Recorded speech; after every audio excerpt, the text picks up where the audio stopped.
Olá, falamos sobre uma audiência pública que aconteceu aqui na Assembleia Legislativa do Paraná, que colocou em debate o lixo zero. Proposição do deputado Goura, que está aqui com a gente, que participou também o vereador Marquito, da nossa bela Florianópolis. Tudo bem, vereador? Tudo bem. Como é que está Florianópolis? Florianópolis continua daquele jeito, com as suas belezas naturais, né? Uma cidade que tem algumas características importantes das unidades de conservação, mas também tem a sua contradição no ponto de vista social, com as suas comunidades empobrecidas que merecem muito mais do poder público, de um outro modelo de mobilidade urbana e de urbanismo. Então a gente está ali trabalhando justamente nessa perspectiva de ecologia e justiça social, né? Bacana. E nós já vamos falar o porquê o vereador de Florianópolis está aqui na Assembleia Legislativa do Paraná. Deputado Goura aqui com a gente também. Deputado, fala pra gente dessa audiência pública que colocou em debate lixo zero. Pois é, tudo bem, tudo ótimo. Nós aprovamos aqui recentemente, Luiz, uma lei que cria a Semana Lixo Zero no calendário oficial do Estado. Isso já é lei aqui na capital paranaense, em Curitiba. E a importância disso é a gente discutir as políticas de resíduos dos municípios. Somos 399 municípios. A maior parte desses municípios, como é o caso do Brasil todo, não implantou ainda o que está prescrito na Política Nacional de Resíduos Sólidos, e fizemos essa audiência hoje, em plena Semana Lixo Zero, para discutir especificamente o tratamento dos resíduos orgânicos, com o destino que nós preconizamos, já previsto em lei, que é a compostagem, seja no âmbito doméstico, que as pessoas em suas casas façam a compostagem, mas também que as prefeituras, com o apoio do Estado, tenham políticas municipais de compostagem, com pátios de compostagem, que todo esse resíduo que atualmente vai para o aterro, reduzindo a vida útil do aterro, ele seja compostado, gerando riqueza, gerando humus, gerando adubo e sendo, como o Marquito fala, voltando para o ciclo da terra, né? O alimento ele vem da terra, com a compostagem ele vai voltar para a terra. Deputado, quando a gente vê assim, toneladas e toneladas de lixo que as pessoas produzem, que as cidades produzem no dia a dia, é possível a gente pensar mesmo em lixo zero? Como aconteceria isso na prática? Olha, vamos ver aqui no caso de Curitiba e região metropolitana. A gente está falando de 23 municípios que fazem parte desse consórcio, que geram por dia 2.500 toneladas de resíduos. Cerca de 50% desses resíduos são orgânicos, ou seja, a gente poderia estar tendo um outro destino a eles. 50%? 50%. Por dia, de 2.500 toneladas. Isso é em Floripa, em São Paulo. E a gente pode pensar, mas isso é uma utopia, a gente não vai conseguir mexer. Não. Hoje tivemos a presença de um técnico da Prefeitura de São Paulo, aquela cidadezinha ali, São Paulo, a maior megalópole aqui da América Latina, mostrando que lá em São Paulo eles estão com políticas municipais, com pátios de compostagem, fazendo o tratamento de todos os resíduos das feiras livres que acontecem, ou seja, é possível. E a gente já tem uma lei, a lei nacional ela é muito bem feita, só que o que falta? Falta os municípios tratarem, e o Estado, no caso, tratarem isso com a devida importância. E eu lembro, Luiz, o tratamento geral dos resíduos é um dos grandes temas das políticas ambientais. A gente com isso está evitando a contaminação da água, a contaminação da terra e gerando riqueza, né? Por isso que a gente fala, não existe lixo, é lixo zero, porque o lixo reciclável ele pode voltar para o ciclo produtivo das indústrias, dando riqueza e gerando recurso para os catadores, para as associações, e o lixo orgânico ele tem que ser tratado devidamente com políticas de compostagem. É simples assim. Sim. Essa cadeia, então, ele pode retornar de uma forma boa para a população? Ela deve retornar. A gente fez uma enquete breve na audiência hoje, quem aqui faz compostagem em casa? Era uma audiência muito qualificada, a maioria de fato o faz. Mas são pouquíssimas pessoas, se a gente pegar o conjunto da sociedade, que tem essa preocupação. A maior parte das pessoas mistura o lixo em casa, amarra o saquinho e tchau, lava as mãos, como se com isso resolvesse o problema. Não, a gente tem que fazer muito mais. Bacana. Aliás, Curitiba, a gente precisa lembrar aqui, a Prefeitura fez uns tempos atrás, ficou bastante conhecida aquela vinhetinha que ficou do lixo, separe e tal, e parece que com o tempo se perdeu isso ou não? Eu acho que Curitiba perdeu um protagonismo que tem ainda no imaginário do próprio país, em termos de inovação. A gente não tem em Curitiba uma política de compostagem. Acho que por aí a gente já vê o quão pouco esse tema vem sendo tratado.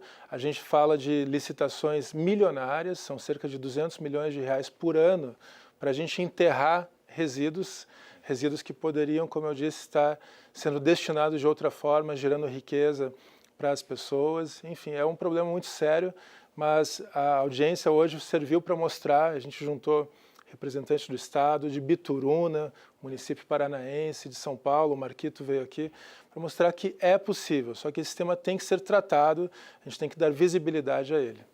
Bom, o vereador Marquito está aqui também, evidentemente, e está viajando para Portugal agora para trazer mais informações, mais subsídios para ajudar nesse processo todo, mas o senhor é autor de uma lei lá em Florianópolis, aprovada, sancionada e está valendo, é isso? Explica um pouquinho essa lei para a gente que proíbe ali armazenar, a utilização de pesticidas. Isso. Então, nós temos uma lei, eu vou falar inicialmente da lei da compostagem, que é a Lei 10.501, que foi aprovada ainda no início desse ano e depois ela foi alterada dentro de um debate muito amplo na Câmara Municipal, e ela está instituindo que Florianópolis, até 2030, não enviará nenhum quilo de resíduo orgânico para o aterro sanitário. Fica instituída a obrigatoriedade da reciclagem dos resíduos orgânicos através da compostagem ou da biodigestão. Ganhou o nome da Lei da Compostagem e ela fala com que no dia 5 de junho de 2020 o município vai ter que comprovar que 25% da fração dos resíduos orgânicos não foi para o aterro. Dia 5 de junho de 2021, 50%. E até 2030, os outros 50% alcançando a sua totalidade. Essa é lei, já está aprovada? É uma lei, está aprovada. O prefeito já nomeou um grupo de trabalho para apresentar a regulamentação desta lei, que vai colocar justamente como que vai se dar no ponto de vista prático. O que nós já fomos consultados, inclusive, por esse grupo de trabalho, e tudo indica que a Prefeitura Municipal implementará, a partir do início do ano que vem, uma coleta seletiva de podas verdes e resíduos de varrição, e depois vai implantar 3 pilotos, um numa via gastronômica de restaurantes, coletando os resíduos orgânicos de restaurante, e a outra em 2 bairros, em coleta domiciliar de resíduos orgânicos. Então, o projeto ele prevê que essas iniciativas individuais, coletivas, institucionais, elas coexistam. Então, eu posso fazer compostagem em casa, mas em algum momento vai passar uma coleta seletiva de resíduos orgânicos na minha casa. Então, a coleta hoje, em Florianópolis, a partir da lei, ela obrigatoriamente, num dado até 2030, em toda a cidade, vai ser em 3 frações. A coleta seletiva de orgânicos para a compostagem, a coleta seletiva de secos para os catadores e os rejeitos, que é essa fração em Florianópolis de 22%, que poderão ir para o aterro ou mesmo para uma outra cadeia de tratamento. É importante dizer que essa lei também ela proibiu a incineração dos resíduos orgânicos em Florianópolis. Isso é muito importante, porque a incineração é um resíduo fim. A gente está olhando para o resíduo como um meio, como um recurso, como algo que pode voltar para a cadeia produtiva. Essa mesa, por exemplo, ela tem uma base plástica. Provavelmente esse plástico é um plástico oriundo de uma reciclagem. Para esse plástico voltar a ser utilizado de forma reciclada, é importante que ele gerou toda uma cadeia econômica cíclica. Passou na mão de vários catadores, passou na mão depois de processadores e a gente não precisou utilizar petróleo natural para fazer uma nova mesa dessa. Então, é fundamental a gente entender o resíduo como um recurso. Esse recurso para impulsionar uma economia circular e esse recurso que a gente olha e nos reconectamos com a natureza, porque tudo que está aqui é oriundo de um recurso natural. E se a gente não tiver uma sociedade que pensa os recursos como recursos a partir da sua ciclagem, a gente está colocando a nossa sociedade para um buraco, porque todos os recursos são finitos. Né? E é preciso mudar esse caminho, que Exatamente. não é bom, não é? A lei foi aceita pela população, Sim. o poder público está fazendo a sua parte, vai implementar. Eu enquanto legislativo agora, o meu papel é trabalhar com que essa lei realmente seja efetiva, fiscalizar o suficientemente. Nós já temos uma audiência junto ao Ministério Público de Contas e ao Ministério Público Estadual, para eles têm interesse de fazer a fiscalização, porque é a única lei agora que garante metas estabelecidas. Nós temos o decreto Cidade de Lixo Zero, o decreto da Política Municipal de Resíduos Sólidos, todas elas sem metas e sem ações estabelecidas numa progressividade de tempo. Né? Então, esse é o único instrumento que nós podemos, então, sim, fazer a fiscalização efetiva de que seja cumprida, né? Que bacana. E aí temos a dos pesticidas, então. Aí Florianópolis entra... está banido. Isso, nós temos essa construção que foi o projeto aprovado na Câmara Municipal e sancionado pelo prefeito no dia 9 de outubro, que torna a ilha de Santa Catarina zona livre de agrotóxicos. Então, é um projeto muito especial no ponto de vista que ele dialoga com a compostagem, porque nós pensamos uma cidade agroecológica ou uma sociedade agroecológica, a gente tem um entendimento que só teremos futuro se esse futuro partir de princípios e de soluções baseadas na natureza e ecológicas. Se a gente tiver um futuro com agrotóxicos, esse futuro não existirá. Pode ter certeza, não é nem nada que impulsionado por nenhuma outra motivação. Ela está comprovada hoje por uma série de pesquisas científicas, uma série de estudos demonstrando o quanto que os agrotóxicos têm causado malefícios na saúde humana, nos ecossistemas, no solo, na água e no ar. Então está comprovado, não tem outro argumento que não seja esses argumentos científicos demonstrando o problema dos agrotóxicos. A gente Precisamos trazer isso para Curitiba, não, deputado Gora? Luiz, eu acho que é um pioneirismo que a gente tem que reconhecer. Floripa sai na frente aqui nessa discussão e a gente pode falar, mas Floripa não tem produção rural. Tem. O Marquito falou aqui na audiência, são mais de 200 produtores rurais reconhecidos. Obviamente que é diferente a gente pensar Floripa, a ilha, de nosso projeto aqui que eu vou mencionar, que a gente está tratando de Curitiba e região metropolitana livre de agrotóxicos. Esse também é um projeto de nossa autoria, inspirado na boa prática que o Marquito conseguiu lá em Florianópolis. A gente está propondo que até 2030 a gente tenha uma região também aqui de Curitiba e região sem agrotóxicos. Lembrando que é a região mais populosa do estado do Paraná. A gente tem aqui áreas de mananciais muito importantes, do Iraí, de Piraquara, do Passaúna, o Miringuava, agora em São José dos Pinhais, que vai começar a entrar em operação. A gente já é uma referência em produção orgânica, de mais de 15 mil produtores rurais aqui da região, cerca de 1.500, ou seja, 10% já são orgânicos. E o que a gente quer com isso, né? Acho que Floripa, aqui no Paraná, a gente trazer mais saúde para o agricultor, para que não tenha que ter contato com esses elementos químicos que trazem sim intoxicação. A gente tem pesquisas científicas que mostram como mesmo casos de depressão e de suicídio comprovadamente ligados ao uso de agrotóxicos por parte dos agricultores, mais saúde para os consumidores e com isso também, Marquito, deselitizar a ideia de que o orgânico é para quem tem mais dinheiro para comprar.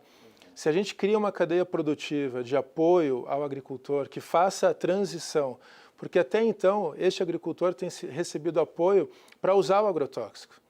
O apoio é para usar. Agora, com isso, o preço do produto com agrotóxico fica mais barato. E o orgânico, natural, agroecológico, sem agrotóxico. Agora, a gente passou 5.000 anos, 10.000 anos, desde que a humanidade virou agricultora, saiu da coleta e da caça, a gente é orgânico. Nesses 50, 60, 70 anos que a gente está usando esse tipo de agricultura. Então, a proposta é trazer mais renda para os agricultores, fazer esse apoio, essa assistência técnica na transição e a gente trabalhar durante 10 anos, ou seja, não tem nenhum radicalismo aqui. A gente está propondo que em 10 anos a gente faça essa transição, esse apoio, fazendo com que, de fato, Curitiba e região virem uma referência internacional. Porque eu tenho certeza, assim como Floripa já virou uma referência nacional, Curitiba se vangloria muito do seu planejamento urbano, das suas inovações. Se a gente consegue aprovar isso, eu tenho certeza que a gente vai dar um passo nessa direção. Mais saúde, mais renda e preservação, como o Marquito falou, das águas, das terras, das abelhas.